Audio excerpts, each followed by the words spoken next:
Assalamualaikum Bu, selamat sore. Waalaikumsalam, selamat sore Pak Sobur. Ada yang bisa Ibu bantu Pak Sobur? Terima kasih Bu, saya meluangkan waktu. Saya akan menyampaikan wawancara kepada Ibu perihal tentang pengambilan keputusan. Gimana Ibu? Nggak bisa bersedia? Monggo silakan Pak Sobur. Baik Bu, terima kasih Bu ya. Yang saya ketahui kan Ibu sudah menjalankan kepemimpinan di SMA Negeri 1 Jakarta, ya pasti menemui hal-hal yang sifatnya beberapa kasus-kasus. Pasti banyak Bu ya, walaupun beberapa tahun, tapi Ibu pasti bisa mengetahui bagaimana Ibu bisa mengidentifikasi kasus-kasus tersebut yang merupakan dilema etika atau rujukan moral. Gimana Ibu? Identifikasinya beberapa kasus-kasus banyak kan? Ada beberapa kasus yang sudah Ibu identifikasi tentang dilema moral. Oh ya. Jadi contoh nih, yang lalu ada kasus anak lompat pagar. Oh iya. Nah ini kan tentunya berdasarkan etika moral tidak sepatutnya begitu Pak Sobur. Dan ini sudah ditangani. Tangani ya, itu salah satunya Bu ya. Ya. Bagaimana Ibu menjalankan pengambilan keputusan di sekolah, terutama untuk kasus di mana ada dua kepentingan yang sama-sama benar, ya, sama-sama benar, atau sama-sama mengambil kebijakan. Ya. Bagaimana mengambil keputusan?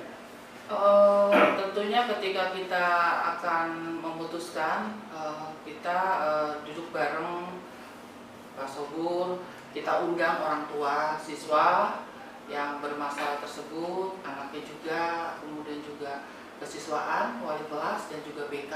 Iya. Jadi kita berkumpul bersama untuk menyelesaikan permasalahan itu, dan ini menjadi dilema.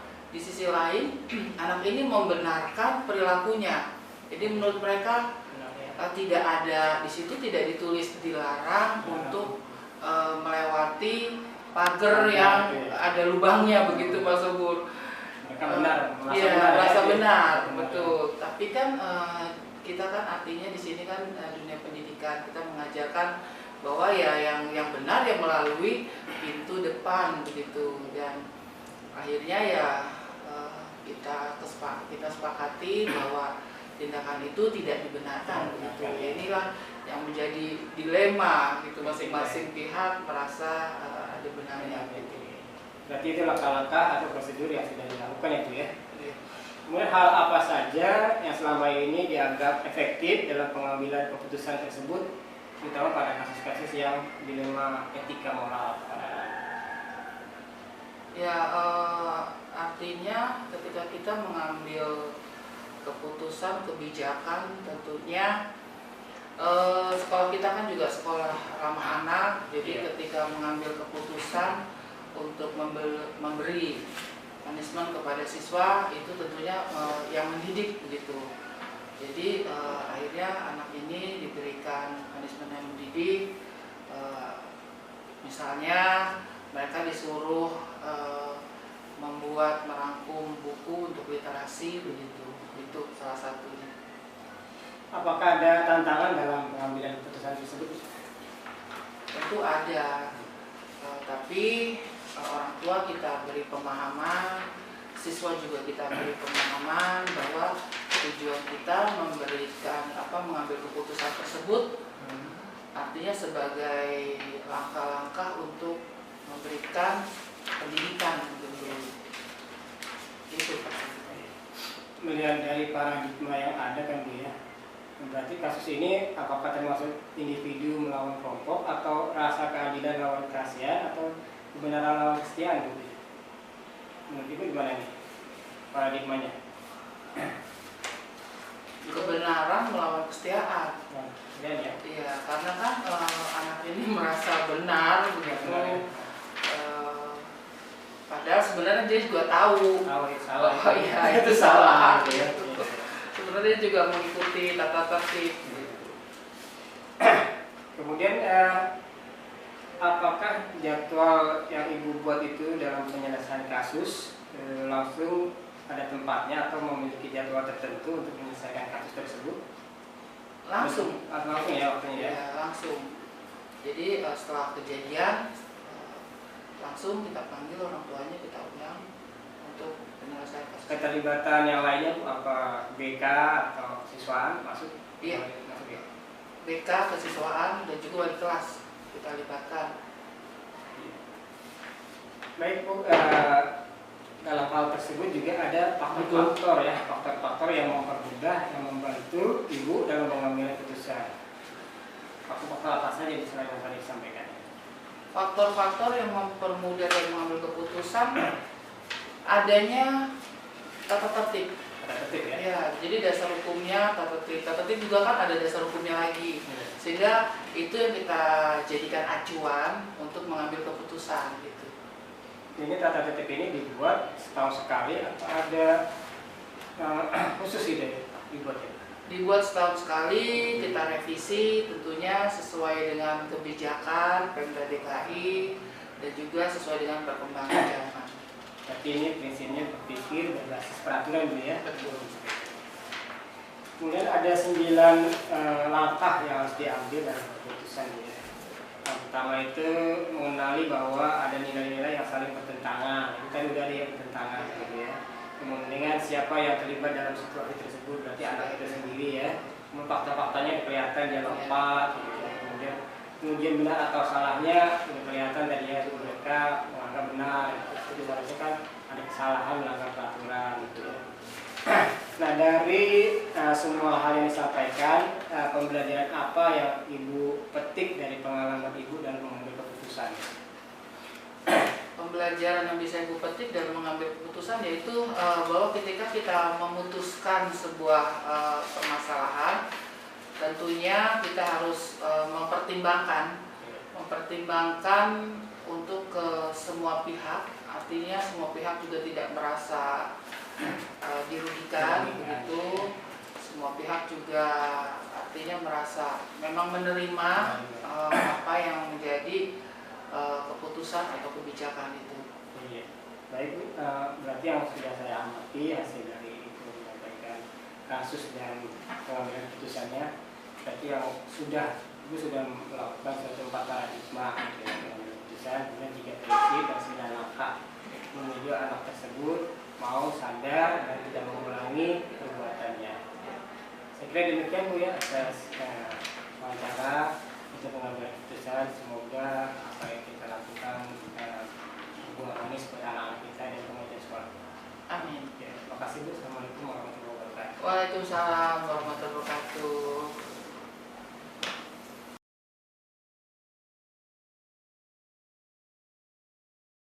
Warahmatullahi wabarakatuh.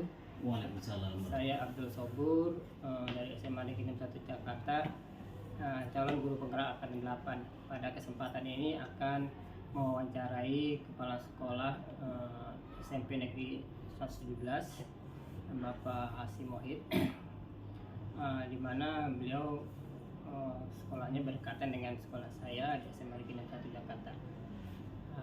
Hal-hal yang akan diwacarakan adalah tentang pengambilan keputusan yang akan disampaikan oleh Bapak Hasim. Assalamualaikum Pak. Waalaikumsalam warahmatullahi wabarakatuh.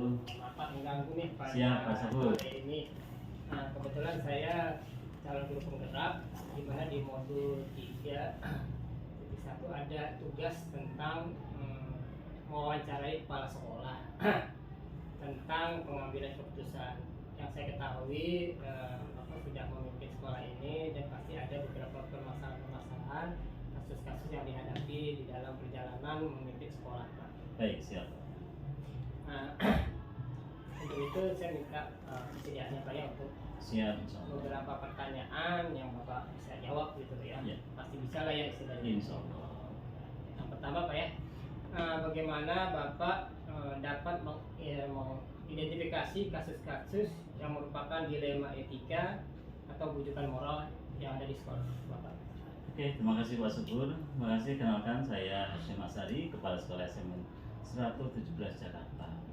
Alhamdulillah saya dikasih amanah ini sekolah ini sudah 1 tahun ini Pak Subur saya. Tadi adalah 3 tahun di Plus Ribu. Alhamdulillah. Bapak terkait dengan yang Bapak sampaikan, kalau nggak salah ini di dalam pengambilan keputusan itu dilema, ada kaitannya dengan dilema etika dan satu adalah rujukan moral. Kalau nggak salah ingat itu adalah, kalau yang kaitannya dengan dilema etika adalah mengambil keputusan yang mana kalau kita ambil keputusan adalah adanya benar dan benar gitu Pak Subur. Kalau itu betul Pak Subur itu ya. Oh, iya. Yang kalau rujukan moral adalah benar dan salah. Nah, kalau kita ngambil keputusan yang berkait dengan itu, maka kita coba analisa masalah itu sendiri Pak Subur. Terkait dengan mengapa hal itu terjadi, terus juga kapan, di mana, dan apa penyebab dari masalah itu terjadi. Kemudian bila mana sudah kita ketemukan mengapa masalah itu terjadi, baru kita coba identifikasi apakah keputusan yang akan kita ambil terkait dengan dilema etika ataukah rujukan moral. Kalau kaitannya dengan rujukan moral dan itu adalah benar-benar, maka kita akan selanjutnya adalah pengambil keputusan adalah kita coba musyawarah, dimusyawarahkan dengan teman-teman yang ada di sekolah. Kami bersyukur dapat teman-teman wakil staf yang bisa diajak musyawarah ketika mengambil keputusan itu. Begitu Pak Sobat. Terima kasih banyak Pak Heru. Ini sangat mengerti. Kemudian bagaimana Bapak menjalankan pengambilan keputusan tersebut, terutama untuk kasus-kasus di mana ada dua kepentingan yang sama, benar atau sama-sama mengandung nilai kebajikan? Iya. Baik, makasih Pak Sobur. Jadi ini adalah sekolah, lembaga. Setiap ada masalah, maka dampaknya adalah lembaga. Maka sebisa mungkin ketika mengambil keputusan itu, kami akan komunikasi dengan teman-teman wakil staf itu. Sifat keputusan yang kami ambil adalah kalau dia masalah bukan masalah privasi, maka itu adalah sifatnya kolektif kolegial. Jadi kita ambil bagaimana kita musyawarahkan sehingga keputusan yang kita ambil adalah keputusan yang tepat untuk sekolah kita. Begitu Pak sebetulnya. Boleh bisa dikasih salah satu contoh Pak yang pernah Bapak alami, kasus apa? Oh iya, gini. Kebetulan ini tidak di sekolah sini. Yeah. Ketika saya di Pulau Seribu Pak Sobu. Waktu itu masalah KJP Pak. Jadi ada orang tua peserta didik yang menginginkan anaknya diberikan KJP. Tetapi ketika dicek di lapangan oleh guru wali kelas, didapatilah bahwa rumahnya itu punya motor gitu, kendaraan, dan itu adalah sesuatu yang tidak dibolehkan untuk memberikan KJP. Kalau begitu, itu adalah diputuskan oleh Pak Gubernur seperti itu. Nah, tetapi secara kenyataan katanya setelah kita terus lanjut, katanya motor itu hanyalah bukan miliknya sendiri, tetapi adalah milik saudaranya. Akhirnya coba kita cari tahu betul keadaan motor itu adalah betul milik saudaranya ataukah miliknya sendiri. Nah, ternyata betul bahwa motor itu adalah milik saudaranya. Nah, walaupun secara kenyataan motor itu ada di rumahnya. Berarti dia belinya pakai itu ya, saudaranya. Ya gitu. Ini hanya ketitipan aja. Ketitipan aja. Pakai nama beliau. Walaupun di mana itu di surat kendaraannya adalah namanya, tetapi ternyata itu adalah atas nama saudaranya, milik saudaranya. Nah, mereka mempertahankan betul bahwa merasa berhak untuk memberi KJP. Tetapi kita pun juga merasa berhak untuk menolak sebetulnya. Nah, ini kan dua-duanya adalah benar dan benar. Mereka bertahan, kita juga bertahan. Tetapi setelah kita coba komunikasi dengan teman-teman wakil staf, akhirnya dengan kenyataan yang sebenarnya beliau masih sangat-sangat membutuhkan adanya dapat KJP itu, maka kita loloskan. Itu yang jadi pertimbangan kami ketika salah satu contoh adalah kasus kami yang ada. Demikian Pak Sobur.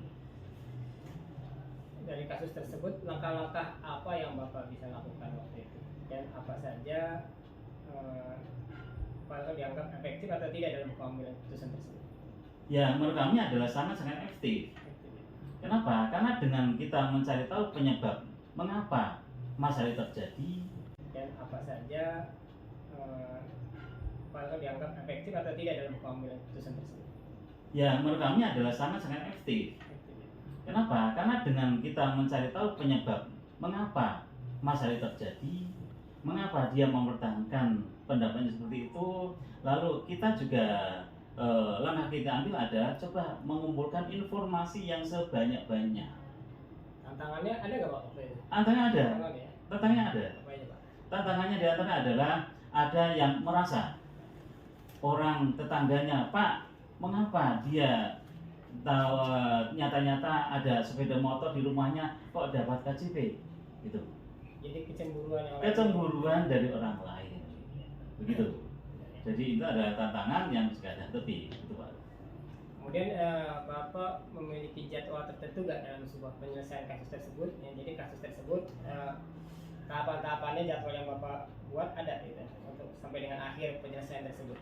Kami di sekolah manajemennya yang kami lakukan adalah setiap minggu, setiap hari Jumat kita ada semacam mengumpulkan wakil staf untuk evaluasi terhadap perjalanan sekolah kita dalam 1 minggu. Itu yang kita lakukan. Tetapi di luar itu, kapanpun ada masalah di luar hari tersebut, maka kita ambil keputusan saat itu juga. Tidak harus menunggu pada hari Jumat ketika kita. Walaupun bapaknya nggak ada di tempat ya. Walaupun saya tidak di tempat, maka teman-teman wakil staf itu insya Allah akan secara mandiri untuk coba komunikasi dengan sesama wakil sama staf. Baru informasinya dilaporkan kepada kepala sekolah. Gitu. Kemudian faktor-faktor apa saja yang bisa mempermudah atau membantu Bapak dalam mengambil keputusan selain manajemen yang tadi? Komunikasi dengan orang tua, ya. Komunikasi dengan anak-anak, stakeholder sekolah. Ya. Sehingga dapat menyelesaikan. Ya, sehingga dapat masyarakat sesuai dengan yang sebenarnya. Sesuai dengan prosedur yang sesuai dengan prosedur. Ya. Iya betul. Dari semua ini pembelajaran apa yang Bapak petik dari pengalaman Bapak dalam mengambil keputusan? Oke. Kebersamaan mendatangkan kemudahan. Masalah yang di sekolah adalah cukup banyak.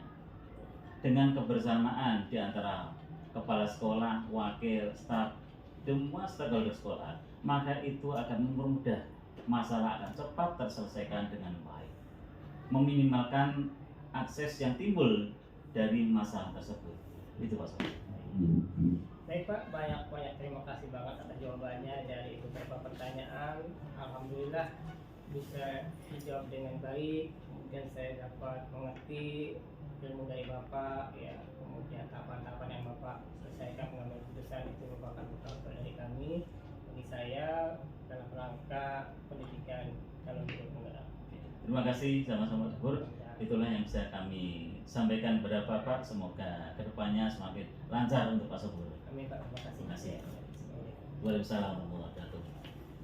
Demikian tadi wawancara dengan Bapak Hasim selaku Kepala SMP 17 yang telah memberikan banyak ilmu kepada saya tentang pengambilan keputusan di institusi yang ditempatinya dalam membimbing anak-anak, kemudian juga memajukan sekolahnya. Demikian, terima kasih. Assalamualaikum warahmatullahi wabarakatuh. Waalaikumsalam warahmatullahi wabarakatuh.